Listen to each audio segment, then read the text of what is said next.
Hello दोस्तों, आप सब कैसे हैं। जैसे हमने चर्चा किया था एमसीएलआर के ऊपर, जो सन 2016 में 1 अप्रैल को आया था। लेकिन एमसीएलआर में कई समस्याएं थी, क्योंकि रेपो रेट की मार्जिनल कॉस्ट जैसे कि जो ब्याज की गणना होती थी मार्जिनल कॉस्ट पे होती थी, इसकी आधारभूत पहुंच नहीं हो पाती थी। यानी कि इसकी पहुंच जैसे कि जो रेपो रेट कम होने पर सुलभता से जनता को पैसा नहीं मिल पाता था। आज हम एक चर्चा करेंगे ईबीएलआर के विषय में। ईबीएलआर ईबीएलआर इसका पूरा नाम है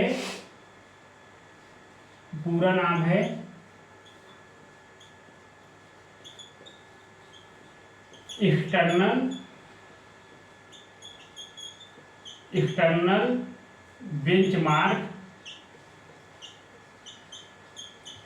बेंचमार्क लेंडिंग रेट।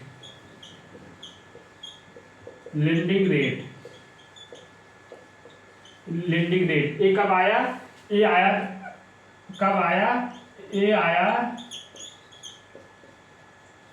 1 अक्टूबर 2019 को।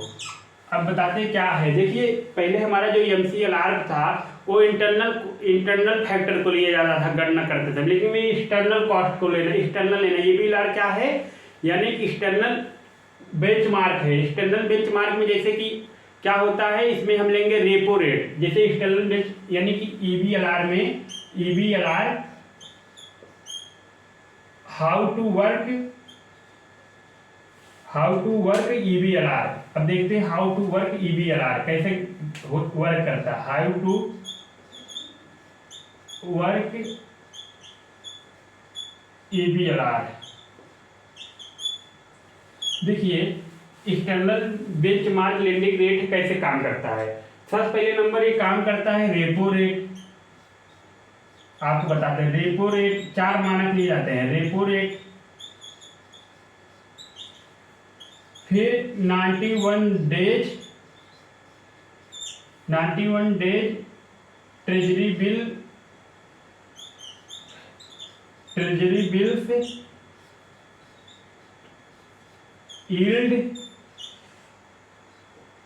यील्ड। उसके बाद तीसरा आपका हो जाता है 182 डेज ट्रेजरी बिल्स यील्ड।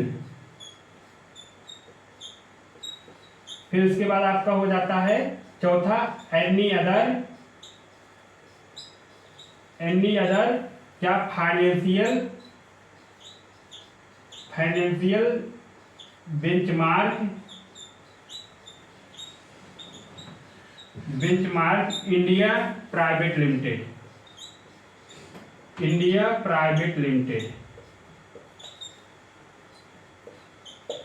इसके माध्यम से गणना की। रेपो रेट में हमने बताया, यानी कि कोई व्यक्ति लोन लेगा रेपो रेट के माध्यम से गणना की जाएगी। ईबीएलआर में क्या होगा, इन्हीं चारों से एक लिया जाएगी। तो रेपो रेट या तो 91 डेज ट्रेजरी बिल्स यील्ड, या 182 डेज ट्रेजरी बिल्स यील्ड, या तो any other financial benchmark India. ये financial benchmark India private limited जो है, कोई अगर सुझाव करता है कि रेपो रेट की जैसे कि इसमें बांड शामिल कर लिया जाए, यानी कि ईबीएलआर के तहत बैंक को गणना करते समय। आज हम इसी बताते हैं आपको क्या होता है। जैसे मान लीजिए एसबीआई है और कोई व्यक्ति है, यानी मान लीजिए एनी पर्सन। अब कोई व्यक्ति है वो लोन लेने आया, तो लोन लेते समय क्या होता है, बैंक किस पे गणना करता है, बैंक किस पे लोन देता है। देखो, बैंक जो लोन देगा, इस पे अगर कोई बैंक बोला एसबीआई के पास आके कोई व्यक्ति बोला भैया हमें लोन चाहिए, बैंक एसबीआई ने बोला ठीक है बाबू लोन चाहिए। कितना लोन चाहिए? बोला कि 2 लाख रुपए चाहिए। बोला ठीक है। बोले कि ये हमारा ईबीएलआर है, 4 माध्यम है, आप किस माध्यम से लोन लेना चाहिए। बाबू बोले कि रेपो रेट है। रेपो रेट में क्या होगा, रेपो रेट में जिस अनुसार से महंगाई बढ़ती रहेगी उसी अनुसार से, जैसे कि यानी आरबीआई अगर रेपो रेट बढ़ा देगा इनको व्यक्ति को, यानी रेपो रेट अगर इंक्रीज कर दिया, रेपो रेट पे लेना, अगर रेपो रेट इंक्रीज कर दिया इनको ब्याज महंगा मिलेगा, रेपो रेट कम हुआ इनको ब्याज सस्ता मिलेगा। यानी कि अगर रेपो रेट महंगा हुआ, अगर महंगा तब एसबीआई इनको महंगा लोन देगा, अगर रेपो रेट सस्ता हुआ तो इनको सस्ता लोन देगा। यानी कि क्या होता है, मान लीजिए रेपो रेट प्लस, जैसे कि अगर इसको रेपो रेट को यह भी बोलते हैं रेपो लिंक्ड लेंडिंग रेट,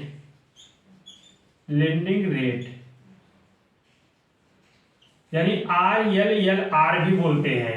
यानी अगर कोई व्यक्ति लोन EBLR तहत लोन लेने आया तो उसको क्या होगा, रेपो रेट के माध्यम से क्या होगा, अगर रेपो रेट बैंक ने बढ़ा दिया तो बैंक, यानी रेपो रेट अगर बढ़ाया, RBI ने बढ़ाया तो SBI भी महंगा मिलेगा, SBI इनको भी महंगा लोन देगा। अगर रेपो रेट सस्ता हो गया तो इनको भी सस्ता देगा। लेकिन अब आया कई लोग बोलेंगे कि भैया हमें नहीं, हमें ट्रेजरी बिल्स के आधार पर लोन चाहिए। बोले कि हमें नहीं भाई, हमें रेपो रेट के माध्यम से लोन ही नहीं चाहिए, हमें ट्रेजरी बिल्स के माध्यम से लोन चाहिए। अब आपके मन में आया ट्रेजरी बिल्स क्या होता है। ट्रेजरी बिल्स आपको बता दें, जो होता है एक ऐसी अल्पकालिक प्रतिभूतियां होती है, यानी जिसका सरकार जो है बेच के पैसा इकट्ठा करती है। जो बेचने काम का एजेंट काम का कौन करती है, RBI करती है, बेचती है वो। और कितने कितने दिन के लिए जारी होती है, 91 दिनों के लिए। ट्रेजरी बिल 91 दिनों, 182, 364। इसकी विशेषता यह होती है, जो RBI बेचता है ट्रेजरी बिल्स को डिस्काउंट रेट पर बेचता है। जैसे मान लीजिए ट्रेजरी बिल्स की जो है, ट्रेजरी बिल्स की जो मान लीजिए कीमत अगर 10 रुपए है, यानी ट्रेजरी बिल्स की अगर कीमत अगर 10 रुपए है, इसको 8 रुपए बेच दिया, लेकिन फिर RBI जब इसे भुनाएगी तो अंकित मूल्य पर भी भुनाएगी, तब ट्रेजरी बिल को 10 रुपए में खरीदेगी। ये होता है ट्रेजरी बिल्स, यही होता है। यानी एक ऐसी अल्पकालिक प्रतिभूतियां होती है जो 91, 182, 364 दिनों के लिए जारी की जाती है। इसकी विशेषता यह होती है कि यह डिस्काउंट पर बेची जाती है, लेकिन भुनाई किस पे जाती है, अंकित मूल्य पर। RBI जो है इसको बेचेगा किसी व्यक्ति को डिस्काउंट रेट पे, यानी 10 रुपए की अगर इसकी कीमत है ट्रेजरी बिल्स को, उसको बेचेगा किसमें, 8 रुपये में। और उसके बाद फिर RBI पुनः 4-6 महीने के बाद खरीदेगा कितने में, 10 रुपये में। यानी कि इसका जो अंकित मूल्य है 10 रुपया है। आपके मन में फिर प्रतिभूतियां क्या होती है। प्रतिभूतियां ऐसा प्रमाण पत्र जिसको बेचकर वित्त मार्केट में बेचकर वित्त की उगाही की जाए। यानी एक ऐसा प्रमाण पत्र, सर्टिफिकेट, जैसे शेयर वाला सर्टिफिकेट हो गया, जैसे उसमें जैसे किसी प्रॉपर्टी का कागज हो गया, वो प्रॉपर्टी कागज को बेचकर जो बेच करके इकट्ठा की जाती है, पैसे इकट्ठा की जाती है, यानी वित्त की उगाही की जाती है, उसे हम बोलते हैं क्या, प्रतिभूति बोलते हैं।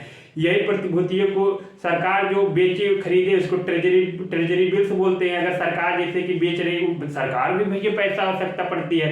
अब इसमें एक शब्द हुआ यील्ड का प्रयोग हो, यील्ड मतलब होता है रेट ऑफ रिटर्न। यानी अगर आपको लोन से रेट ऑफ रिटर्न, यानी कितना रिटर्न हो रहा है सरकार को, यानी कि रिटर्न कितना हो रहा है, पैसा कितना रिटर्न हो रहा है। जैसे मान लीजिए रेट ऑफ रिटर्न मतलब कि यील्ड मतलब rate of return, rate of return. इसका मतलब क्या हुआ, मान लीजिए ट्रेजरी बिल 8 रुपए जारी किया गया।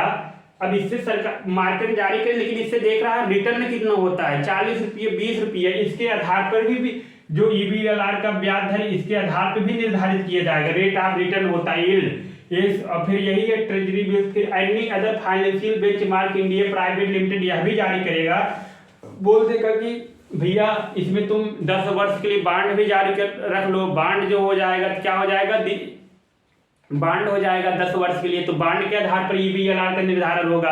यानी जिस भी व्यक्ति को लोन चाहिए, जिस पे किसी व्यक्ति को लगता है भैया रेपो रेट नहीं सही पड़ रहा है, किससे लोन लेंगे, क्योंकि अगर रेपो रेट महंगा होगा तो हमें ब्याज भी हमारा महंगा हो जाए, रेपो रेट सस्ता हो जाएगा। इसमें दोनों रिस्क एंड जैसे कि हाई रिस्क दोनों सब कुछ बना रहता है।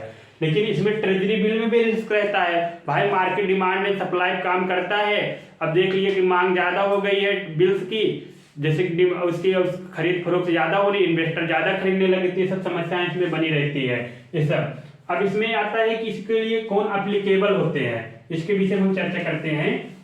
यानी कि EBLR एप्लीकेबल करने, EBLR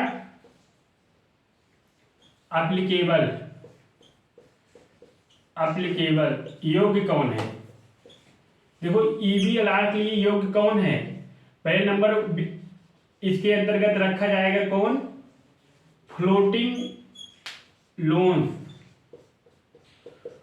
फ्लोटिंग लोन्स। MCLR में FD और फ्लोटिंग रेट, फ्लोटिंग लोन्स दोनों से लिखने में क्या है, फ्लोटिंग लोन से। फ्लोटिंग मतलब कि लैंड है जो मार्केट की डिमांड है सप्लाई काम करे, यानी कि डिमांड लोन्स, यानी फ्लोटिंग लोन महंगा हो गया तो उसके बाद इंटरेस्ट रेट भी महंगा हो गया, इसको क्या फ्लोटिंग लोन्स को रखा गया है। साथ ही साथ इसमें पर्सनल लोन, पर्सनल लोन और रिटेल लोन, रिटेल लोन। चौथा आपका क्या सा लोन हो जाएगा, MSME लोन, यानी जैसे कि क्या होता है, कोई व्यक्ति अगर लोन लेना चाहता है इसके अंतर्गत ये लोन ले, personal loan, other home loans हो गया, कार लोन्स, एजुकेशन लोन्स, ये सब दायरा इसमें पूरा किया गया है। कोई व्यक्ति को चाहता है 4 लाख रुपए लोन चाहिए तो EBLR के तहत ले सकता है, यानी चाहे EBLR के तहत ले सकता है। EBLR में चाहे वो रेपो रेट के आधार पर ले, चाहे वह 91 डे ट्रेजरी बिल्स के आधार पर ले, फिर चाहे इस पे 182 डे ट्रेजरी बिल्स यील्ड के आधार पर ले, एनी अदर फाइनेंशियल जो निर्धारित किया इसके यानी चारों से जिसके ऊपर वो व्यक्ति मन करेगा उसी के आधार पे वो EBLR लेगा। देखो EBLR आने से फायदा हुआ सबसे पहले, जैसे कि बैंकों के पास ना जैसे कि रेपो रेट का लाभ मिलने लगा, इसलिए रेपो रेट को यहाँ भी बोला गया, इसके माध्यम से रेपो लिंक्ड लेंडिंग रेट, यानी इसको EBLR को एक नाम और दिया जाता है, repo linked lending rate, RLLR। क्योंकि क्या होता है, कभी कभी बैंक क्या करते हैं, होशियारी बहुत मारते हैं, RBI ने रेपो रेट महंगा कर दिया तो बैंक बहुत तेजी में महंगा करेंगे, सस्ता कर दिया रेपो रेट, बैंक सस्ता ही नहीं करते, अगर सस्ता भी करते तब तक देर हो जाती है, उसका लाभ ही नहीं मिल पाता है। इसी के लिए EBLR लाया गया है, जिससे EBLR के माध्यम से जनता को, जैसे जिसको लोन की आवश्यकता है उनको शीघ्र से ही शीघ्र कम कीमत पर लोन की सुविधा मिल सके, इसीलिए EBLR के उद्देश्य की पूर्ति के लिए सब लाया गया है।